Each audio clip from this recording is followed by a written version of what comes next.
What are you at? It is Out of the Fog. So glad you guys are tuning in tonight. I'm your boy DC, and we loves to be hanging out with the best and the brightest across the province because it helps make our province a more rewarding place to live and work, and I'm here for it.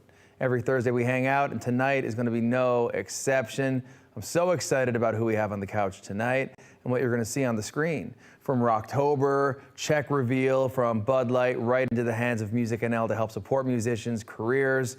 Then we have Culture Haus, a wicked little sexy collective of artists coming together to help promote other artists and help them find their footing. And the one and only Mike Wahl, who's talking about the Purple Lights campaign and Purple Lights for John on Facebook. This is Out of the Fog, and we'll be right back.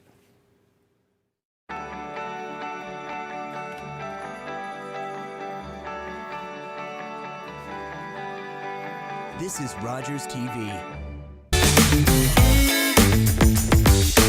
Hi, I'm Carl Wells, getting ready to record another edition of Carl Wells Point to Point.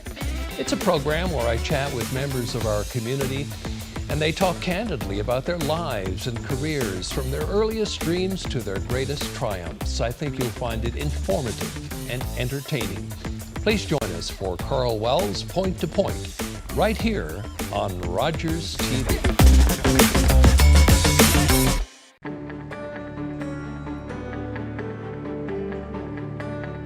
You're watching Rogers TV, St. John's. Welcome back, everybody. It is Out of the Fog, and just like I done told you before the break, we're hanging out with the best and the brightest, the coolest, the new, the fresh, the next, and you got a front row seat, so you're welcome, you know? First guest for tonight, I want to talk about Culture Haus. Ooh. It's so nice, I want to say it again, Culture Haus. Mm. And the spelling you'll see in a second is also very cool. I have Rich and Emily hanging out with me tonight. How you doing, guys? Excellent. Wonderful. Yeah. Thank you for having us. Oh my God, it's a pleasure, you know? So obviously being friends in the creative scene as we are, the second that my Instagram blew up with a brand new channel, I said, okay.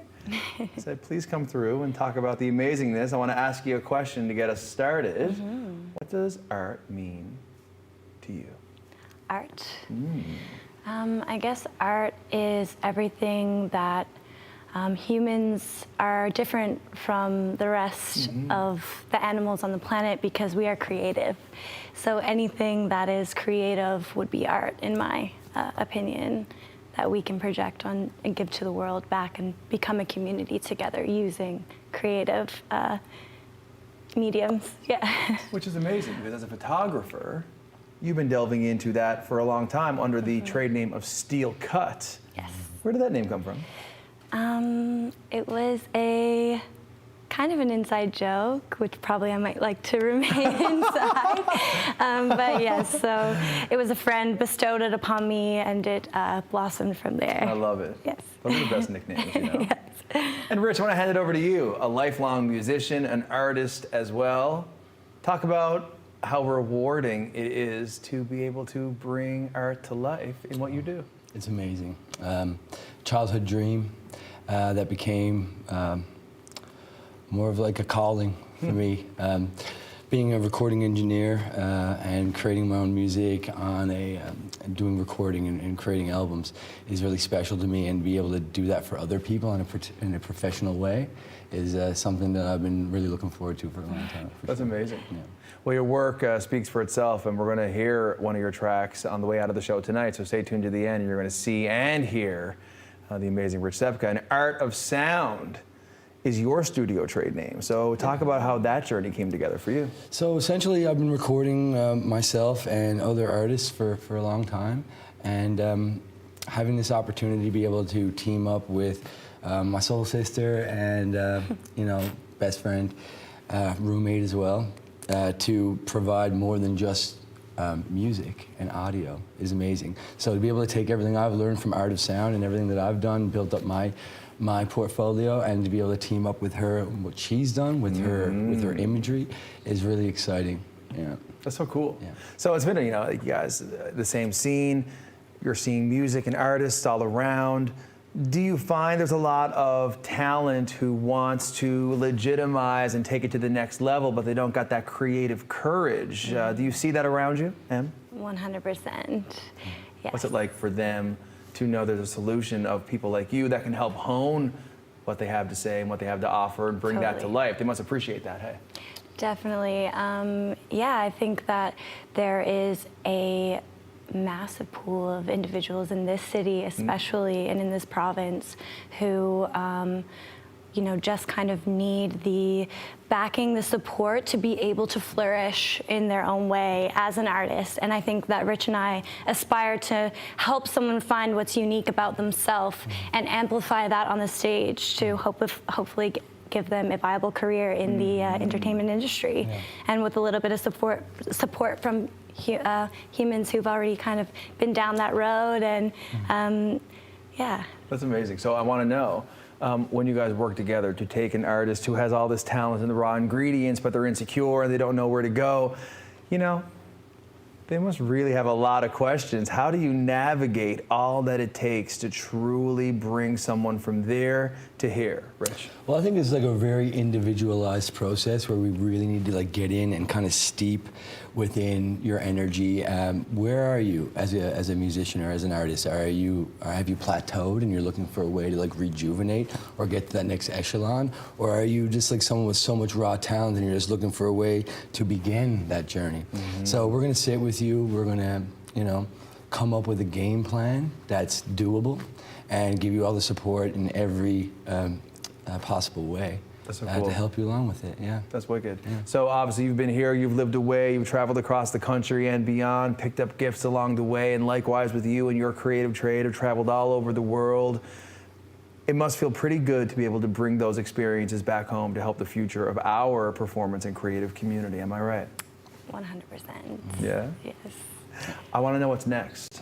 How do we end up getting the friends and family that we have to find Culture House and to hang with you guys so you can unlock the amazingness within these people? How do we get at you? Well, I think within every artist that I've spoken to through COVID, I think it's already happened on a personal level. Sure. And so now we're just trying to give that, you know, that place of comfort for you to come and be able to harbor that and grow that. So we have an Instagram handle we just started up, as you'll see. We also have an email, and we have something really special that we have planned to kind of kick it all off. We're going to be doing a full-blown package for one individual or group that we deem fit to basically do a 2-song EP, a full-blown lyric video, along with the photography needed to basically get you started or to get you going on that next journey. That's an incredibly amazing gift to give to someone who is looking to get to the next level. How did you guys come up with that idea? I mean, I'm sure it must have been a lot of chatting and thinking about that to make it happen. Definitely. I think like as a collective where we have the skills in the different aspects of a creative culture. So us coming together as the collective to kind of propel our own careers, as well as, you know, we have all of these skill sets, so why not offer it to someone who may not have the opportunity? So yeah, we're looking to have a opportunity for someone to win this package, which is the 2-song EP, as Rich mentioned, the photo shoot and the lyric video. So together as a whole, they will be able to kind of jump in on that. We're hoping for some auditions, which can be emailed to culturehouse_@hotmail.com, and that's where we're going to be looking for our next artist. I think you guys out there want to lean into this as well. Make sure you check out Culture House online, find them on the gram, and then get your audition or any sort of reach out you want to give to these incredible, fantastic, talented folks. And they might give you a little jingle back, come down for an audition and see where it goes. And if you might get the 2 EP project, you might have a friend who's amazing and talented and they want a venue as well. So get at us. Culture House, Rich, M, thank you so much. This is Out of the Fog. We'll be right back. All right, girls.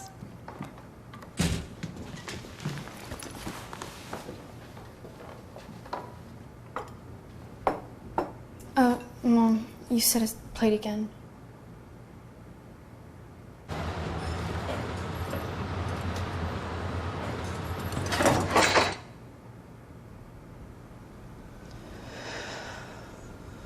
Workplace injuries hurt the most at home.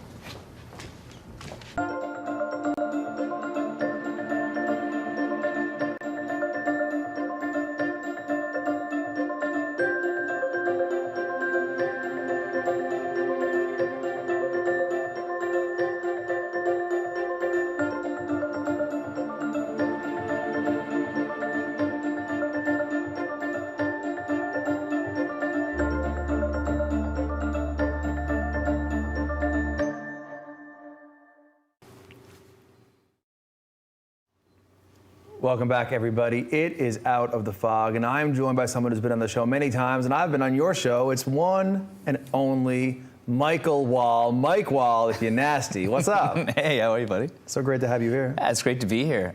There's always a reason for you to be here. And it tends to happen this time of year. It does tend to happen this time of year. Yeah. I'm going to start and bring everybody watching at home into the story, and I'm going to ask you a question. Talk about your dad. Yeah, this is what started the whole Purple Lights thing, which I'm talking about today. But my dad and I, super close. He was a healthy guy, young man, like 63 years old. And he was feeling sick one day, and he started getting some tests done, and nothing too crazy came back. And thought it was stomach issues, whatever, and they started treating him, and through the jigs and reels, eventually he got diagnosed with pancreatic cancer, and we're like, oh, that's horrible, it's cancer, you know? But most cancer diagnoses, there's a chance, right? And then we started finding out about pancreatic cancer, and we found out that only 5% of people make it to 5 years, and the long-term survival rate's even worse. And the survival rate hasn't improved in years. So it's a relatively uncommon form of cancer, but it's up to number 2 killer behind like lung cancer. So it's extremely deadly. It's what Alex Trebek has, you know, from Jeopardy, and everybody's heard about that. Now he's got this big fight on his hands.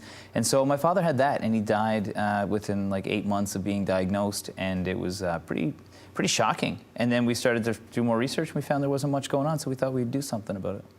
Where were you during that time? Living here, he there? Talk about what that's like to have a parent who is ailing and you're not able to be there like you'd want to be. What was that like for you? To me, he was a really kind guy, right? And we were really, really close. And so as he progressed in his illness, we used to FaceTime a lot because, you know, we got technology to do that now. Sure. It's about 8 years ago. And then he stopped doing that as much. But I was still keeping in touch. And I was doing my PhD at the time. My father did his PhD. It was like a family thing. And he was, you know, trying to make sure I got through that. And he just didn't want to stress me out. But I finally remember going home. And my mom was like, you should come home. And I was like, okay, I'll come home.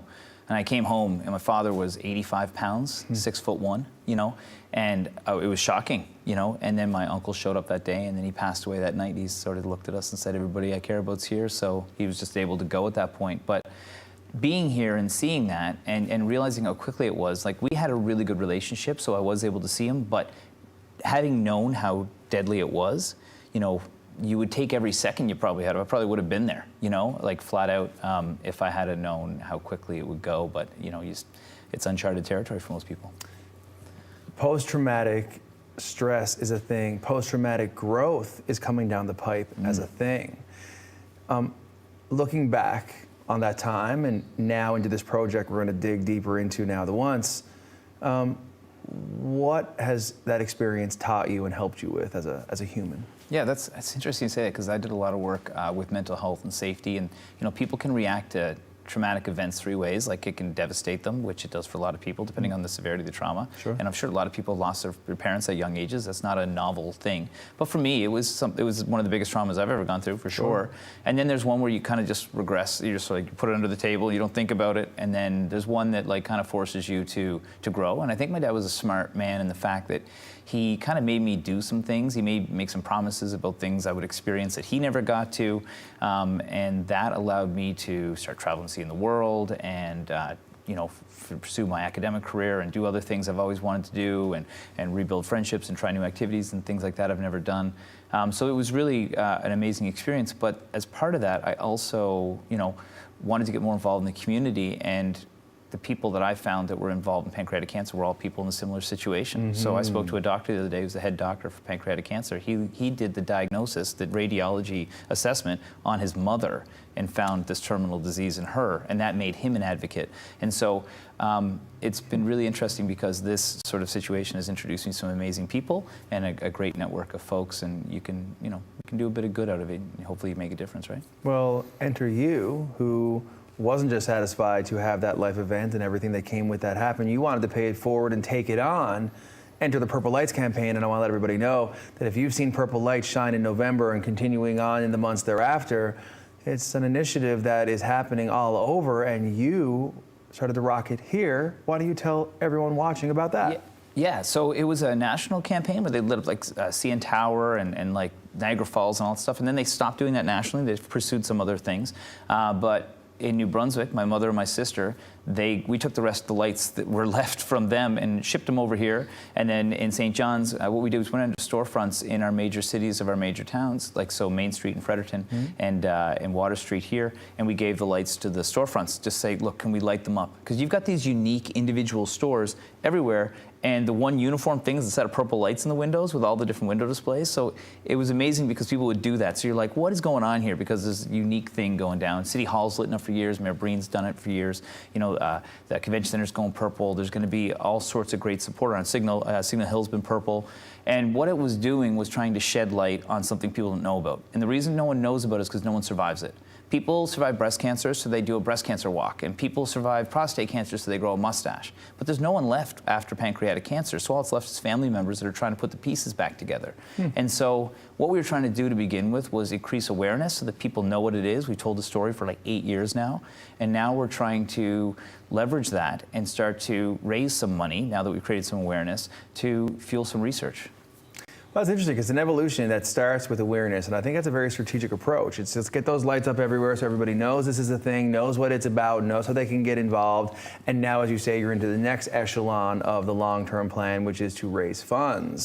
So how can we get involved and to do that? It's really simple, okay? Right now with COVID-19 on the go, first of all, people feel vulnerable about their health for the first time in a long time. So imagine going to a doctor and being told, not COVID, but you've got a cancer, that there's nothing they can do about it. So we don't have a vaccine to COVID and people feel helpless. It's the same thing with this type of cancer as opposed to most cancers, right? So what is happening is there is a slight increase in the survival rate. It's getting a little bit better. And there's some really great research networks on the go called PANC1, which is a national one in Canada, run by Pancreatic Cancer Canada. And what they're doing is they're funding research to be able to look at some of these specific early detection and different cancer treatments. And so what we're trying to do is this. We're trying to do a virtual string of lights where people might not have a lot of money right now, but for $15, they can donate and buy one light on a string of lights. And we just want to do one $5,000 string of lights. So another 300 lights. That's it. 300 little donations of $15 for people so they can help shed light on it in their own way. And that money will go towards dedicated research that will improve outcomes for patients, which I think is really great. We've never asked for a penny from people. We've given them the lights. But now we're just asking for a little tiny bit of help on this one. And if we can make that little difference here, maybe other pockets will do it and do grassroots, right? I love that. Yeah. Mike, when it comes to so many causes and things out there, is apathy the enemy?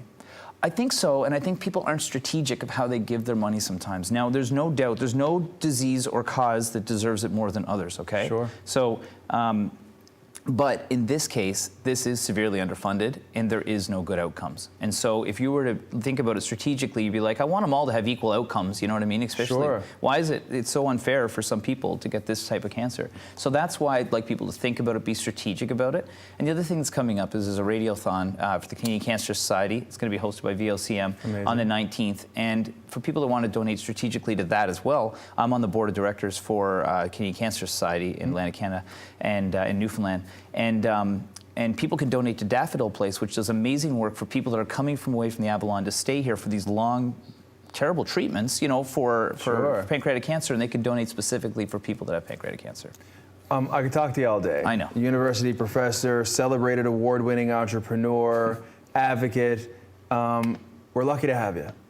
Well, thanks. I appreciate you giving us the opportunity to share this message to people so that they can do that little bit of shedding light. I'll tell you what, if your dad was watching, which I'm sure he is, he's proud of you. Thanks, buddy. Me too, though. Yeah. This is Out of the Fog, everybody. Purple Lights campaign, Mike Wahl, make your donation. Google it, find out, $15. Let's make it happen. This is Out of the Fog. We'll be right back.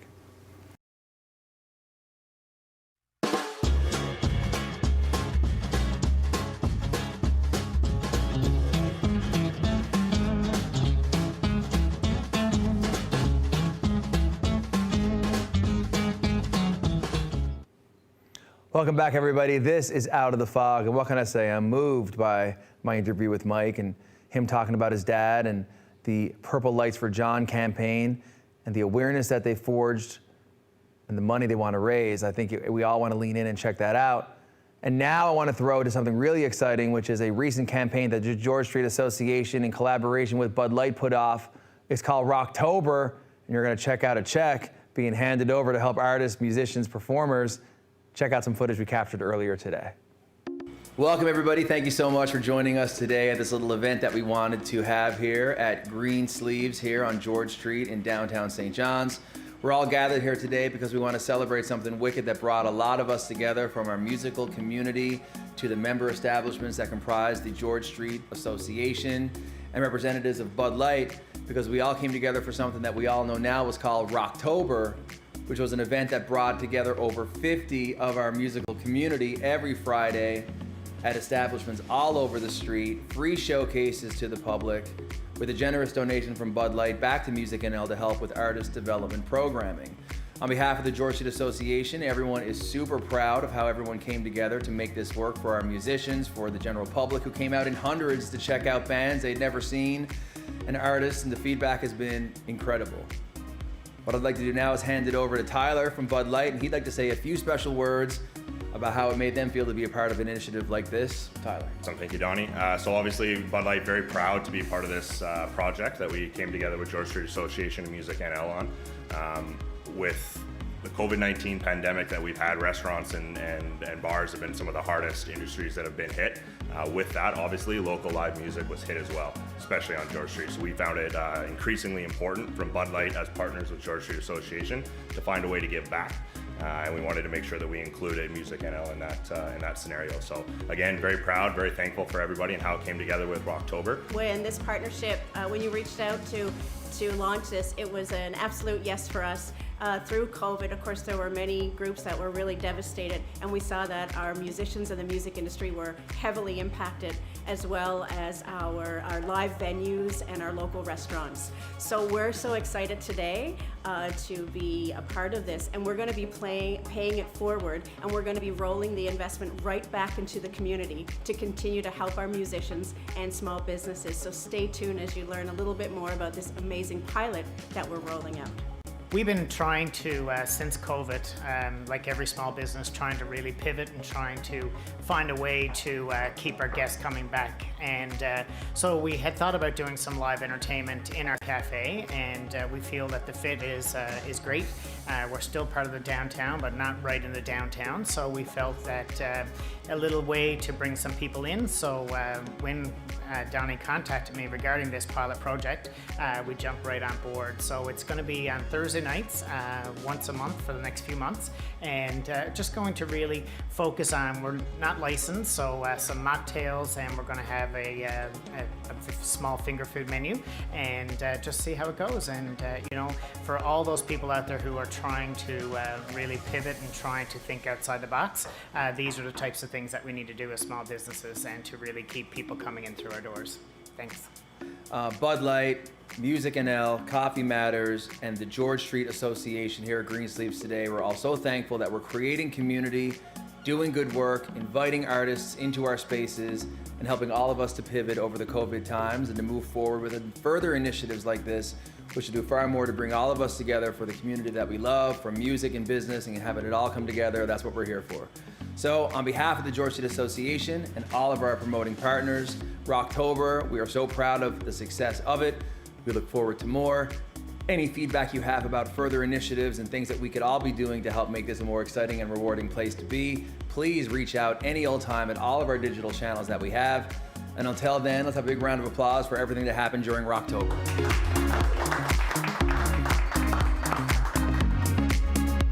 Thanks, guys, so much. What a wicked old time we had tonight. Mike Wahl and his Purple Lights for John campaign. Check it out. Hang those lights. Be a part of something amazing. Culture Haus with the amazing Steel Cut and Rich Seypka from Art of Sound. This dynamic duo is going to do so much to help our creative community get that courage that we need to take it to the next level. Thank you to George Street Association, Bud Light, Music NL for Rocktober. And to play us out, it's one of Rich's creations. It's a little project we got on the go called Eras. This is One Big Mystery. Good night. We'll see you in a week.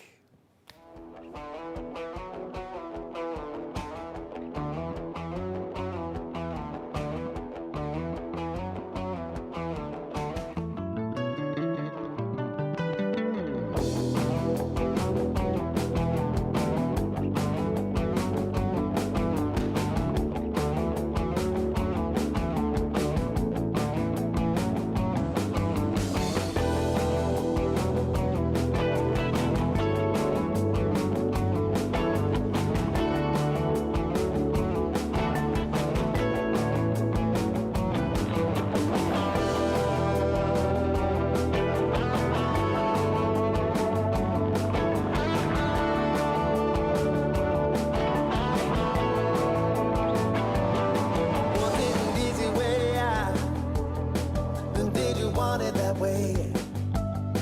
Make me feel like a fool with everyone that got to play. Which master you wear? Or do you even know? Which side will you show? Every side of your show.